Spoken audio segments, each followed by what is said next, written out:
Hi everyone. I hope everyone is doing well. I'm just going to share this stream out there so people know I'm online, because we are about 5 or 10 minutes early. There we go. Yeah. We're not actually due to start the talk for like another 5 minutes, but I thought we would just come online early so that if people are watching out for the stream, they can see that it's here.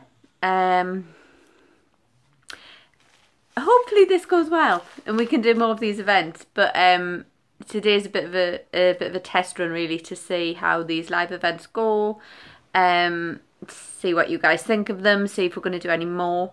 Yeah, I said we weren't going live till 9, so I thought I would just come online a little bit early to give everyone a chance to kind of catch up with the stream and share the links and make sure people know what's going on. Quick thing with the stream and how it works. Basically what I would say is we're going to do yeah, I'm gonna go through the talk the same way I would at an event. And basically once I've gone through that, we can sort of just generally chat, to be quite honest, at the end of the stream, the same way we would have a discussion at the end of one of the live talks I do at the events. And just go from there really and just see what happens.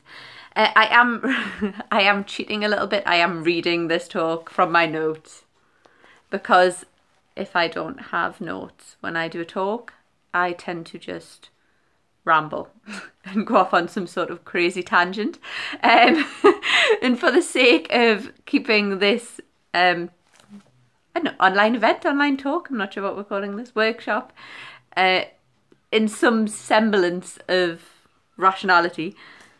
That isn't even the right word, is it? You know what I mean. Keeping it in some form of order. I thought I would bring my notes to read from heavily so I don't go off on a complete tangent. And we don't get completely lost, basically. So yeah, if you guys are posting comments on this, hello. If you're watching on Facebook, hello. If you're commenting on this on Facebook, I can't see your comments. Please come onto YouTube and type the comments on the YouTube, like on the actual YouTube page. There should be a live chat stream running up and down the side there. And basically that's for you guys to chat to each other, swap comments during this talk, and also once I've got through the bulk of the talk, I can sort of engage with the comments directly as well. Obviously I can't engage with them too much while I'm giving the talk, otherwise again we're going to end up on mad random tangents, as much fun as that is. I do want to do some slightly more interactive sort of talks later on, if this goes well, which I'm hoping it does. We'll see what happens. So I'm hoping this goes well. I know the Pagan Federation Disabilities team have been trying to get a lot more sort of online events, because obviously they're incredibly accessible for everyone, regardless of your ability to get out of the house or accessibility issues. The other thing I'm going to do is I'm going to try and get this video closed captioned. It may take me a while because it's about a 45-minute talk, but I will try my best to get it closed captioned, because obviously once the live stream finishes, after a couple of hours, it will appear as just a standard video that anybody can watch. So that ability will be there as well. So it will still be there. So if people come to the talk a little bit late, or they miss certain parts or whatever, or you see it and you think, oh, my friend missed this, you can just send them the link later on. Yeah, hopefully if I get more of these going. I've been doing the live tarot shows for a while. They seem to be doing quite well, so yeah, there's no reason I can't do these. I'm not sure if I'll get one done every month. I will try to, if this goes well. But if you have a particular topic that you would like me to talk on, then come up with suggestions, or if I can't do the talk, I'll try and find someone else who can. Maybe we'll have guests on and it'll be really good fun. So yeah, that's where we are. Okay, it is about 9 o'clock. Yeah, it's about a minute away. Give it one more minute and then we will get this talk started. Hello to everyone who's already watching. Thank you for coming and watching me. It's always nice to feel like I'm not talking to myself. I'm just going to quickly send out another blast of this on Twitter. I know the stream just dropped there. Don't worry, you didn't miss anything. It was just, it temporarily went a bit wobbly while I was tweeting out the link. Okay, so it is 9 o'clock and we shall begin. Okay, so welcome to Anglo-Saxon Dream Divination. When I originally did this talk, the original name of it was probably slightly better, which is Dreams and Visions in the Anglo-Saxon era. I originally did this talk at Pagan Pride 2015, I think. I think that's the only time I've done this talk as well, so there we go. But it's something that people often found very interesting. It's something that I get asked about a lot, so I thought this would be a good one to start with. Now, the Anglo-Saxon period covers from the 5th to the 11th century. The Romans had withdrew from the country and settlers from Algon and Saxony came to live here. Jutes and Frisians also came. The settlers brought with them their beliefs and their spirituality. The end of the 6th century saw the arrival of Saint, I'm going to say this wrong, Augustine, I know that's wrong, who set about converting people to Christianity. Ironically, it is this we have to thank for a lot of the surviving texts from this period we have today. As Christianity spread throughout the country, it was monks and clergy, such as Bede and Gildas, who kept a record of the beliefs and customs of the people they encountered. In order to look at the importance of dreams and visions in the Anglo-Saxon period, let's first of all briefly touch upon the wider magical landscape of that time. We view the pagan community we have today as varied and diverse, but this isn't anything new. A variety of texts dating from before the Norman invasion show us a wide range of different magical practitioners. The wiki or wiki, which translates literally to witch. The word gastral basically translates to a witch or magical practitioner who worked with herbs. I know I'm going to say this one wrong. Sinlaki, which is a sorceress. Devilwitker, which is a devil prophet. Gal the Craftigger, an enchanter. The Hag Tess, the hedge rider. And that was just a few of them. There is a much longer list of different specific magical practitioners who were around at that time. It is generally thought that the larger practice of divination in this period of history was augury as opposed to prophetic. By that, what I mean is that people were reading sort of signs and symbols as an augury. So if you think modern day equivalent would be people who do fire reading or tea leaf reading, they're looking for symbols that are symbolic of something rather than sort of modern day, what we would call clairvoyant practices of people who actually see things, if that makes sense. People often reference the divide between the Christian church and pagan beliefs during this time and assume any practice of looking into the future was decried by Christian belief. This is actually not true. Divination by means such as randomly selecting letters, words or passages from the Bible was a common occurrence. However, that didn't stop them frowning upon the more pagan methods. Another practice of which seems to have its place in the history of both spiritualities is that of lots. Casting lots, it seems, is a simple process used to gain a yes or no answer to a question. In the Germanic traditions, it seems this consisted of wooden pieces, black on one side and white on the other, being thrown. White represented yes or a positive outcome. Black represented no or a negative outcome. Although we know this was done in some churches, it seemed that it was condemned more than embraced by Christianity as a whole. Another method of divination that appeared to be used at a time at the time is the casting of stones with marks on them. A lot of people hear this and jump to the conclusion of rune stones. But whilst this is a logical jump, it's by no means certain that it was the actual runic alphabet that was used as a means of divination. Although prophetic practices seem to be less frequent, they were present a bit. There is a lot of speculation that divination of this type was practiced predominantly by women. Indeed, in some of the sources we have, it appears it is women who take on the role of seers, using trance states to complete magical work and receive visions. There are parallels drawn between these and the Delphic oracles. The term hagtess, given to those who ride the hedge, is a feminine term. Although there is evidence to support this theory, we also have to consider that given a lot of the people recording things at this time were more at home in a patriarchal society, was more attention given to female practitioners simply because seeing a woman in a position of influence was quite unusual. So that's kind of, they just focused on the fact that women were doing it, even if men were. Maybe it's because they came from a patriarchal society, it was like, oh, that's weird, we better write that down. So, we don't know. It's speculation, as is a lot of history, unfortunately. The term hagtess translates to hedge rider. But what does the term actually mean?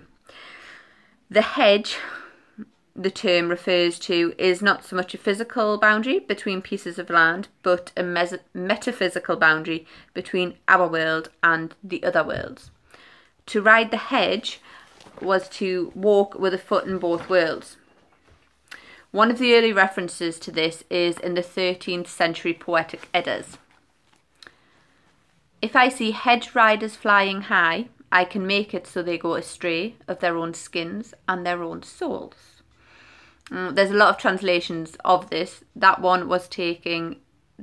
particular part of the Eddas is the 10th Song of Spells, and that translation is Nigel Pennick. There are several there's hundreds of different translations, but that is one of the more prevalent ones you see quoted in different texts, and it is a very good translation actually. Nigel Pennick is a very good writer, and his books are worth checking out. There are other creative references to people travelling out of their physical bodies. The Seafarer, a 10th century poem found in the Exeter book, reads, "So the cuckoo warns, with a sad voice, the guardian of summer sings, bodes a sorrow, grievous in the soul. This the man does not know, the warrior, lucky in worldly things. What some endure then, those who tread most widely the paths of exile. And now my spirit twists out of my breast, my spirit, out in the waterways, over the whale's path, it soars widely. Through all the corners of the world, it comes back to me, eager and unsated. The lone flyer screams, urges onto the whale road, the unresisting heart, across the waves of the sea." I have to say that is a part of that poem. It is a huge sort of poetic works, The Seafarer. As with a lot of historical texts, you can find it online in different sort of online archives, and it is a beautiful poem, but that is the key part that references this leaving of the body. Now we have some references for people of this period engaging in purposefully journeying, but there is also other evidence that a large number of people believed in divining the future or greater insight in their dreams. One text reads, "So too our soul is travelling very widely, without our conscious knowledge when we sleep." Interestingly, going back to the similarities between the Christian and pagan practices in the country at this time, this actually seems to be echoed in the Bible. "By a dream, in a vision, by night, when deep sleep falleth upon men, and they are sleeping in their beds, then God openeth the ears of men, and teaching instructeth them in what they are to learn." And that is Job 33, verses 15 to 16. Just in case you want to double check. Now, I've no doubt their opinions will vary widely on what or who the driving force behind those dreams were. Obviously, the Christian one referencing that it is the work of God or the divine. The pagan ones, or Anglo-Saxon paganism, whatever you want to call it, probably not so much, but never mind. But the similarity of practice is interesting. The fact that we do have it occur across both these fields is interesting. And if you're wondering why I should keep referencing Christianity when we're talking about sort of what is essentially pagan practice, it's because we're specifically looking at the Anglo-Saxon period. And at that time there was, you still had people practicing the old ways, but there was a lot of Christianity coming into the country, and so you have that mix of cultures, which is why we keep referencing back to it. A lot of people will think that a dream dictionary was born in some sort of 1990s fad, but they have a huge history. Whether you look at the modern ones we have today, travel back 100 years or so to Mother Shipton's Gypsy Fortune Teller and Dream Book, which you can get online for free. It's in the archives, look it up. It's spectacular to read it now, it's great. Or indeed go all the way back to Tiberius Bede. From this we can see that dreaming about animals in the Anglo-Saxon period was often seen as a message. Now, these messages are interesting. An eagle seemed to indicate that you would be honoured. Unless there were many flying at you, then you had to be wary of plotting enemies. If just one was viciously pursuing you, that meant death. Bees were a sign of coming wealth, unless they stung you, and then strangers were going to cause you irritation. Worst of all is if you dreamt of them being in your house. That meant destruction of the home. To dream of a group of fowl showed jealousy. If the fowl were fighting, so did a group of influential people. Unless you dream you possess a group of chickens or geese, this was considered to show good fortune. Snakes told you to be on guard against an evil woman. Dragons were generally considered good fortune, as are white sheep, unless you dream you are pulling at their fleeces, which is bad fortune. Running dogs are a good omen. However, howling dogs, or a large group of them together, warn you to be on your guard. Fish, unsurprisingly, indicate rain. Horses and oxen are somewhat dependent on their colour. White, bringing honour. Black, bringing worry. Bay, loss of wealth. And grey, good fortune. Dreaming of owning a large amount of stud horses can mean loss of possessions. Bulls, I love the way this is documented. Bulls don't mean very much. A large group of pigs mean watch out for trouble. A goat indicates a neighbour is to blame for recent problems. It wasn't just animals that symbolised meanings in dreams either. It could be the situation people dreamt themselves to be in, or things that they dreamt to be in their possession. If you dream that you are beautiful, good fortune is coming to you. If you dream that you are ugly, evil is coming. If you dream you are hit with an iron object, then sorrow is on its way. If you dream you have a sword, you will not worry about evil. Seeing yourself possess gems and jewels indicates a complicated situation. Dreaming of washing yourself in a spring shows coming wealth. If you dream you kiss a dead body, you will lead a happy life. No idea. Seeing many coins in a dream shows that there may be conflict coming in your life. Dreaming of 2 moons in the sky shows joy. If you dream of running from something, misfortune is coming. If in your dream you have an excess of possessions, it means you're about to lose some. Dreaming you are tied up by your neck shows dangerous things entering your life. Dream you are falling from a cliff is good if you are poor, but bad if you're rich. If you're somewhere in the middle, we don't know. Guess, pick a side. If you dream you are lifted up, this signifies good things coming into your life. If you dream you are vomiting, then secrets are about to become public knowledge. Now, to me, in this is purely my opinion from looking at this and some of the historic texts we have. I have to wonder if this is evidence of some sort of dream diary type study. If you look at those examples again, they don't seem to follow any logic or pattern. Some make perfect sense. It's fair to assume most people would link being tied up by your neck or hit with an iron object as something bad or unfortunate. However, just as many of these predictions seem to directly conflict,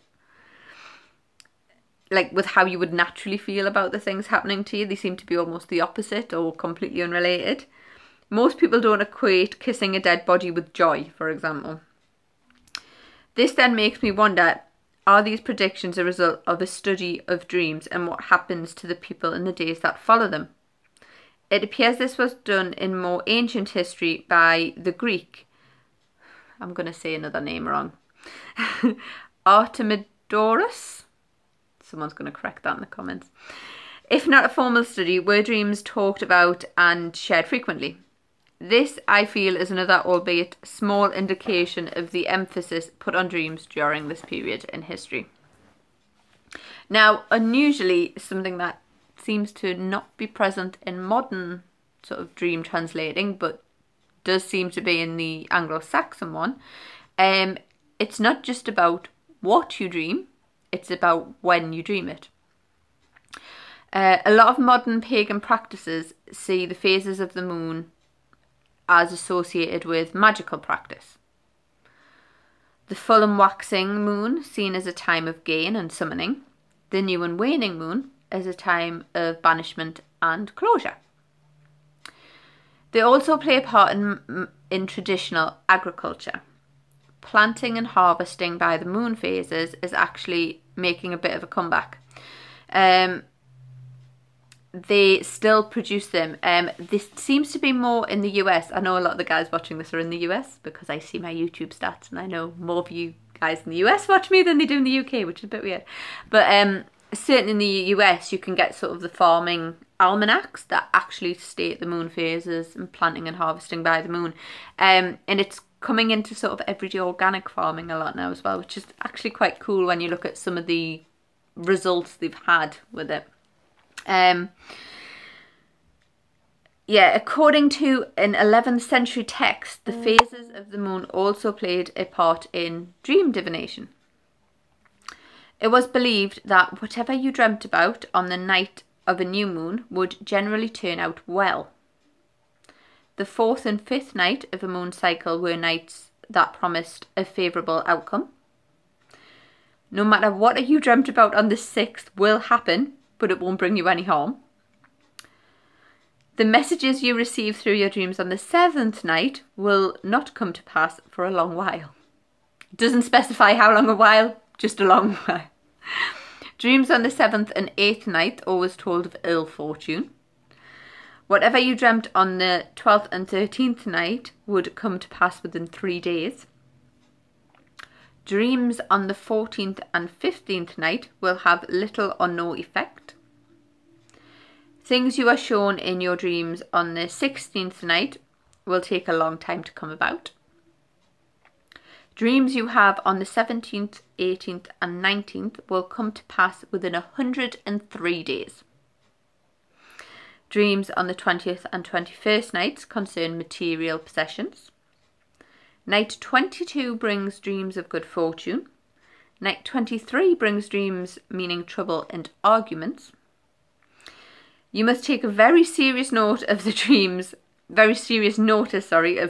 the 24th, 25th and 26th nights, as they can cause a serious impact and will come about in 9 to 10 days. Night 27 and 28 signify complete happiness. So whether or not this was the result of one study which got passed about, or whether it was lots of studies that all came together, maybe one person looked at the animals, maybe one person looked at the moon phases, we don't know. We have very little text from that period. And what we do have, luckily, most people can go and read, because a lot of it has now been digitally scanned onto public archive. but there is precious little of it, and you have to wonder, why were these being written down? Because as I say, a lot of them were by Christian clergy. Now, we know Bede is phenomenally good at doing this, at recording pure observation of practice. However, Bede was a bit of a rogue when it came to the church, because he got in a lot of trouble quite often. He was a scientist as well as a member of the Christian clergy, so he liked to document things, and it is really down to that we have so much understanding of this period in history. And you also have to make the distinction, because again, this is something we don't know.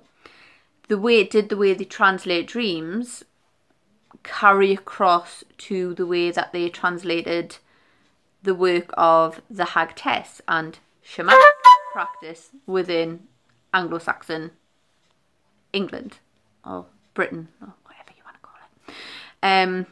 I'm just going to explain why I do shamanic in air quotes, because it's a personal pet kind of infuriation that people will use the word shaman for flipping all indigenous practices that involve journeying away from your physical self or travelling to a different world or mirror of that world or reality.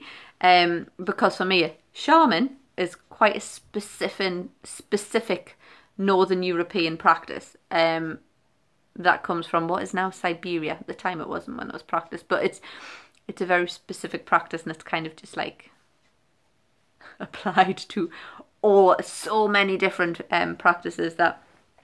However, that said, shamanic is a term that I use a lot because everyone knows what it means, so it makes it easy to communicate and talk about things. So yeah, we don't know if these dream definitions carried across to how people would interpret those kind of practices. So it's a bit of a judgment call, to be honest. I would love to give you an answer. I don't know. And it's certainly something that it's worth being aware of, because even if you study sort of more shamanic paths and really work with those practices a lot, and get very used to interpreting the messages that you're being given, it's still very different. Sometimes you will still come across something and you're like, I have no idea what that meant. And so it can be good to have these historical references, especially if your personal spirituality is a Reconstructionist path that is from around that time. The big one for those kind of practices around that time was the Hag Tess, basically, which is why I kind of looked at this. The Hag Tess is, yeah, it's a very sort of specific name. And interestingly, the hag in it, that part of the word, is the same as the hag in Hagthorn, which is now called Hawthorn, which was historically used to sort of mark the boundaries of villages and of settlements. And also the Hawthorn still has such a strong association with crossing the boundaries. A friend of mine recently brought some into a house and it wasn't Beltane Eve, and the only time you bring Hawthorn blooms indoors is on Beltane Eve if you practice this kind of thing. It's like I nearly had a heart. I was like, no, who brought Hawthorn in? He's like, what? I was like, don't, never do that. So yeah, that link with the Hawthorn as well, because it's so strongly linked with that boundary crossing.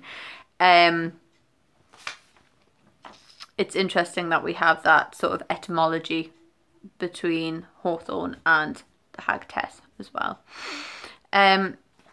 Yes, I mean, given the amount of texts and sources we have from this period in history, the fact we have this much surviving in direct records in itself shows that the reading of dreams and visions was a magical act of some importance. I mean, as I said, we have barely nothing from this period in the grand scheme of things, and the fact that we actually kind of have a dream dictionary that has survived, and references to work with visions in both sort of academic texts from the likes of Bede and Gildas, and both looking at the seafarer from artistic works as well, shows that it wasn't a very rare occurrence. It wasn't something that barely ever happens. When you have stuff that carries through into art, it tends to show something that's, if not commonly practiced, it's known about, it's discussed, people are aware it happens. So it shows it does carry a fair, for me anyway, it shows it carries a fair amount of importance and significance.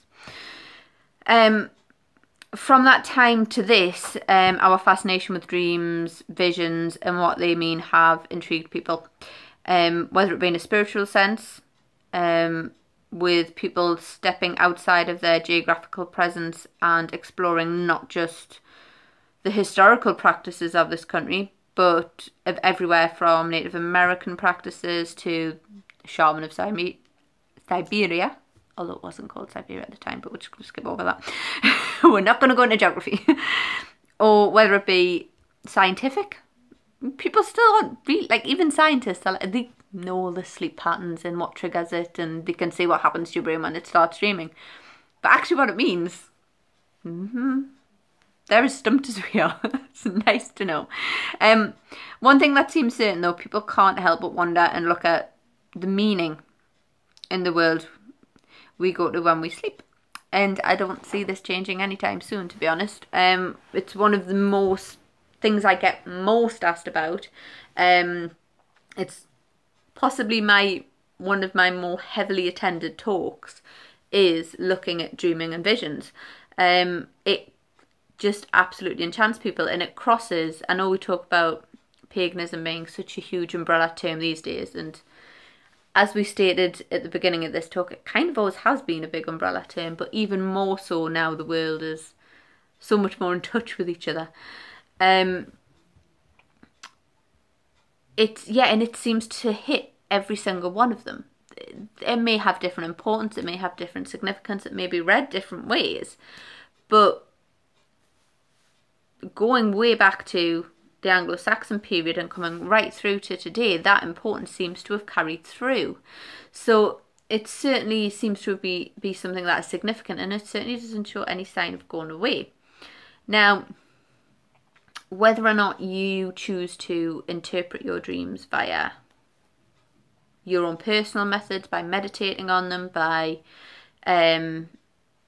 working through them, working out your personal significances, or whether you go back to the Anglo-Saxon observations we have there, whether you look back at Mother Shipton's writings, which again, they're available online in the archives, read them, they're brilliant. You find this and people will resonate with it in some way. So yeah, this talk's gone quite fast. It's only taken me half an hour to do this talk. It normally takes at least 45 minutes. So it's kind of gone a bit shorter than it normally does. But thank you everyone who's come. If anyone has any questions, please comment. By all means. Comment on the YouTube live comments, not on the Facebook ones, because I can't see the Facebook ones, I can just see the YouTube ones. If you're watching this when it's not live, if you're watching this back later on, thank you for checking out the video. Please leave a comment on the sort of permanent video, which will appear underneath it on YouTube. And just let me know if you like these kinds of talks, if you want to see more of these kinds of talks, and what subject you'd like to cover them on, because this has all been a bit of a trial run. I will be back with, that was a bit forceful, wasn't it? I'm going to be back online live on Thursday evening for Tarot Live, where we do Tarot by Zodiac, and obviously if you've got any questions you would like answered specifically online with the tarot, at that point you can come and ask me to read for you on that live stream as well. But thank you very, very much for coming and listening to me waffle about all of these things I research. and can't pronounce because this is always a problem I have. I do these talks and I'm like, because I tend to research a lot of them myself, I kind of just go download all these texts and read through them and make my own notes. I'm like, I've never actually heard anyone say this word, so me with my lovely regional accent is going to have to try and pronounce this, and then everybody's going to correct me, but that's okay. I am fairly lucky. It's easier when I'm talking about Norse topics because Geordie actually retains the most Germanic inflections out of any modern day dialect in England, so that's a little bit easier, but yeah. But thank you I'm going to go now because I'm going to start waffling randomly about stuff.